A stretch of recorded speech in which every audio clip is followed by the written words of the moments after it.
Hey guys, what is up? It's Dusty here and welcome back to another crypto video. Today we have an urgent update on the crypto markets. I'm going to tell you guys exactly what's going on with the price, but also there's some very disturbing news that just came out from India regarding crypto that I need to share in this video. So guys, I'm going to ask you two things. One, make sure you press that like button if you want to help the video out in the YouTube algorithm and make more people see this urgent update. And two is make sure you put down below what country you're watching this video from, as if we get enough comments, we might do a fun little ledger giveaway. And also, I just like to scroll through that and kind of read wherever you guys are from. So let's not waste any more time and let's dive right into what is going on. So there's two things, right, that are most important, but we have a couple of articles opening. So the first thing I want to quickly say is the crypto market is going down as expected. Now that we'll follow up on. Let's quickly cover the most important news. India just declared that Bitcoin will never be legal tender in its country. Let's do two steps back. About a couple of days ago, I put over on Twitter, wow, India is going for their CBDC and they're taxing Bitcoin. Notice that I did not say legalize. Why? Well, because they didn't necessarily say that. I saw a lot of YouTubers, a lot of guys on Twitter clickbait, or at least presume something which I already thought is not what was written.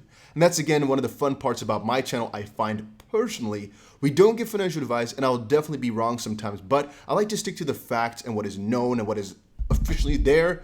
So whenever I make a title, I will always make sure that what I'm saying in the title, at least in my own head, is the truth. But at this point here, we didn't get any. All right, so point being, right now the Secretary of Finance, Mr. Somanathan, has basically said digital currency will be backed by the RBI, and anything that's not backed by the RBI can go back to whatever it came from, in the sense, because even though the RBI's backed currency will now become digital, that's the only thing which they're backing. Something which is backed by the RBI will be the only thing that's basically backed by the government support of being a legal tender, if you guys get that drift, right? So basically they're very much against the idea of Bitcoin being in that list, and so that might have hit the markets with a little bit of negativity. The only difficult part is we don't know exactly when this news came out, but it is reasonable to assume that because India basically said F you to the entire crypto space, that might have caught crypto off guard a little bit and made the prices dump a little, all right? That's just my thoughts. All right, I had to quickly check if my head was in the frame again, because as I've told you all before, I can't see my own self, so I have to guess where I'm in the screen. So a couple of things which have happened in the crypto markets is, first of all, let's cover the XRP Bitcoin connection, right? I'm hoping as well that you guys can actually see this. Give me a second. Yeah, you guys can probably see enough. So what was most interesting to me is actually how the day opened for the S&P. So the S&P opened quite positively. It had a little spurred, a little growth going on right there. At the same time, though, Bitcoin was already falling quite drastically. It is this candle right here, this 50-minute candle. And after a little while, the S&P did start to fall. And ever since it fell, Bitcoin kept on falling too, and at the same point when the S&P started to recover a little bit, so did Bitcoin. However, at one point or another, Bitcoin decided to come back down again, while the S&P actually did pretty damn well. So it's actually a really contrasting thing. We have not seen this in a pretty good while, that Bitcoin fell significantly even though the S&P was still pumping. It could partially be because the S&P numbers are not so positive. I mean, if you take a look, the S&P is only up 0.2% on the day. Nasdaq is actually down 1%, and it might be so that the correlation between Bitcoin and the Nasdaq is the one that's keeping everything afloat, basically. That the S&P is just something that we have witnessed and noticed, but that's not the main driving force. Then again, a little bit more important over on Bitcoin and actually on XRP, guys, is that I am right. Right now, we're actually really dumping quite hard, by the way. I have a short position open, so for me, this is amazing. But let me tell you guys what I mean. I've been shouting on this channel time and time and time again, open up a short position unless. And please, guys, make sure you smash that like button if you've seen me say this. I have said this time and time and time again throughout the last 4 days or so. When should you open up a short position? Right here at 38.7 thousand. If you did not short, no worries, because my videos are not financial advice, but learn from this. What have I taught you? Learn from whatever I've said here and do your own due diligence. So the same thing went for XRP. Open up a short position right here at 62.7. Why? Well, we have a short open until we have a confirmed bullish case. I've said this. Oh, I almost want to slap myself in the face. So why did we do this, and why are we in some juicy profits right now, and how does this work? So the long story short is there were bearish signs in place, And I'm actually a little bit excited right now because this was a perfect trade on our part, both on XP and on Bitcoin. So this is really juicy. I don't have that always, but right now we did. We're basically finding a supply zone for Bitcoin here. This little blue area is where a lot of people are selling their Bitcoin, and so we had to get over that hurdle. So what I described, guys, is that we're most likely going to break out towards either side of this little triangle that you're seeing here as well.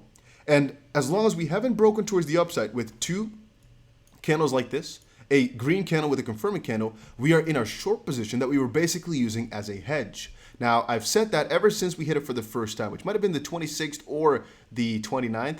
I'm guessing it was the 26th when I first made my video talking about how to hedge properly. As of some points, by the way, if you went short at some of these later points, you might have actually been at a loss. It just depends, but still is the better strategies at this point. And so why we said that was because there was a bearish scenario. No, let me say it differently.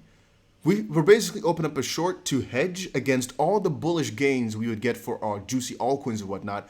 We're keeping the short open with some leverage over on Bybit to basically make sure that whatever happens, bull or bear market, that we are making money in the crypto realm. And specifically, that was what the short was for. And we opened it at this area right there. So if you didn't do that, no worries, but now you know. I will tell you guys exactly what I'm doing. And very often, guys, I'm going to say 8 out of 10 times at least, we are very freaking right. Again, make sure you press the like button if you've seen me talk about this. I'm not joking. And so for XRP, the exact same thing applied, where we basically were looking for a breakout here. And again, the breakout would have most likely looked along the lines of two bullish candles after one another once we were in this zone. It was a little bit more confusing than that because we were actually looking for a little bit of a more significant breakout from some perspective, which would have most likely meant that we'd had to go above 66 cents or so before I would actually open up a long position. But as of this point, I've also told you, if you're looking for a short position, short at this exact area right here, and as of this point, that would have been a beautiful, beautiful, beautiful hit. Let's quickly see, guys. From right now, that would have been about 5% profit. Again, with our 10 times leverage on XRP and 15 times leverage on Bitcoin, would have been 50% on our XRP, which I think I have right now because I did open a short today. About, I think 4 hours ago when I was recording my ADA video, 6 hours ago maybe already. For Bitcoin, we have about, that's 75, if not 78 or so % profit on our Bitcoin trade within the day. I'm happy, very satisfied. Hopefully you guys are too. So what did we learn today?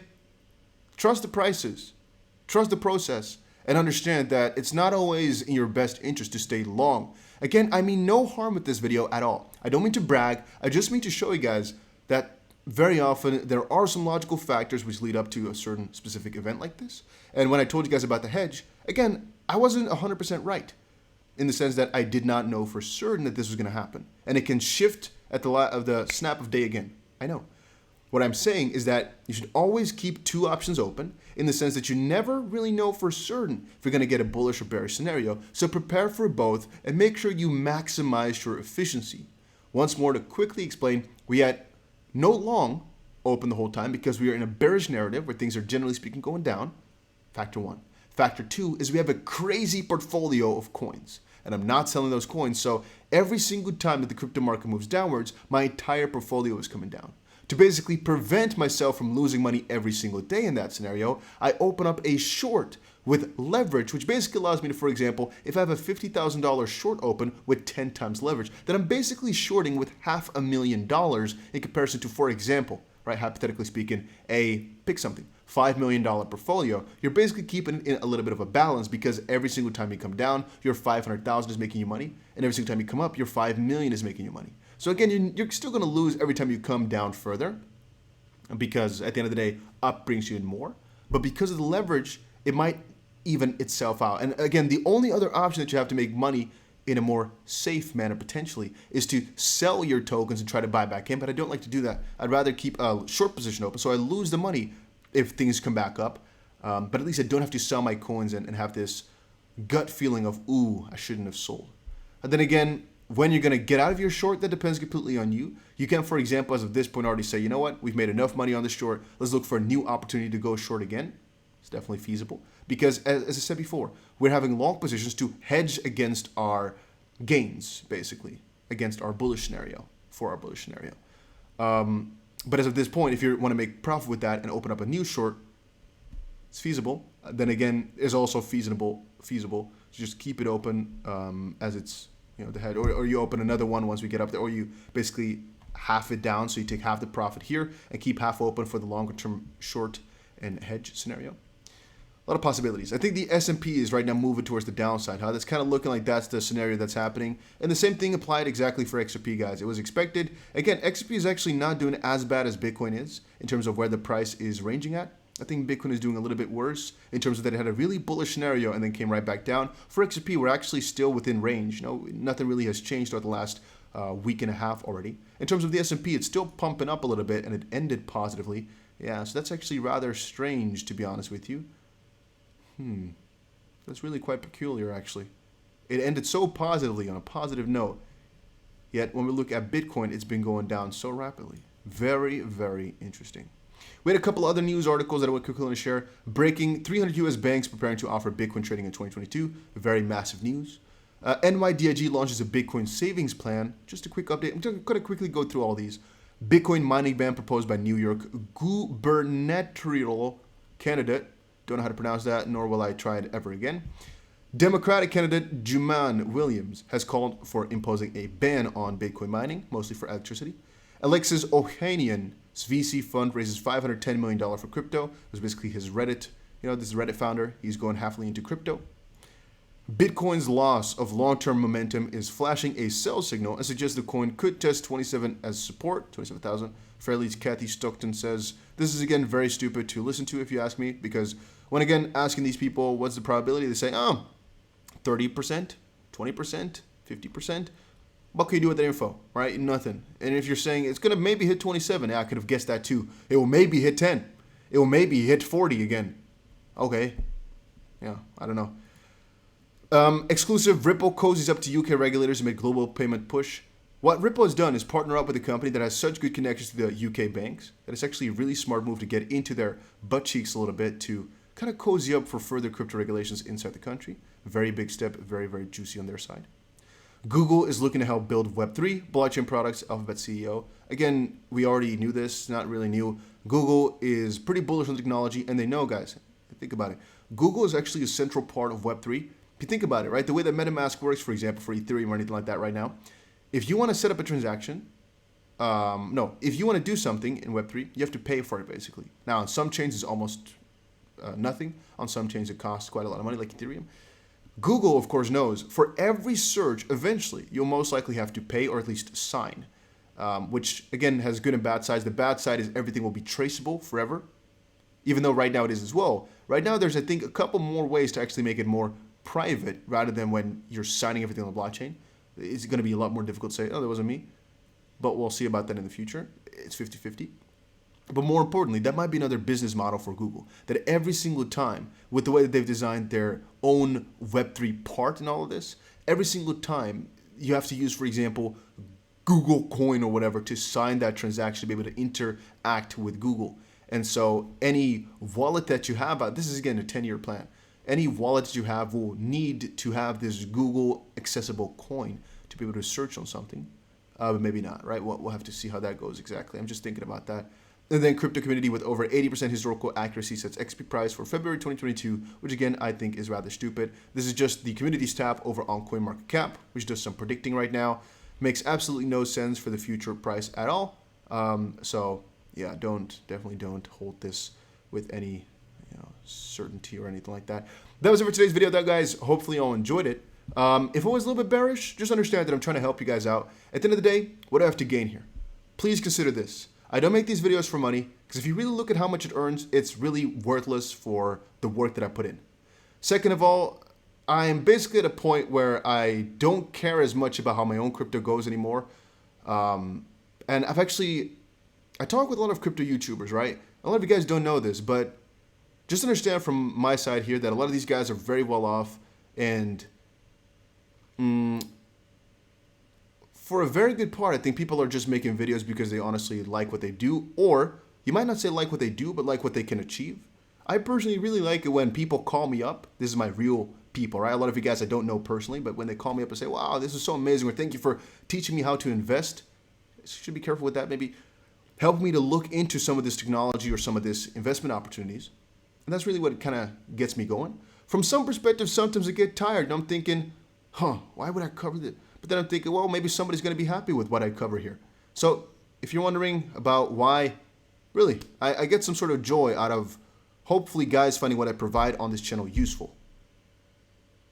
Yeah, just wanted to quickly say that as well. Hopefully you guys all enjoyed the video, and make sure you press the like button if you did. Adios, amigos.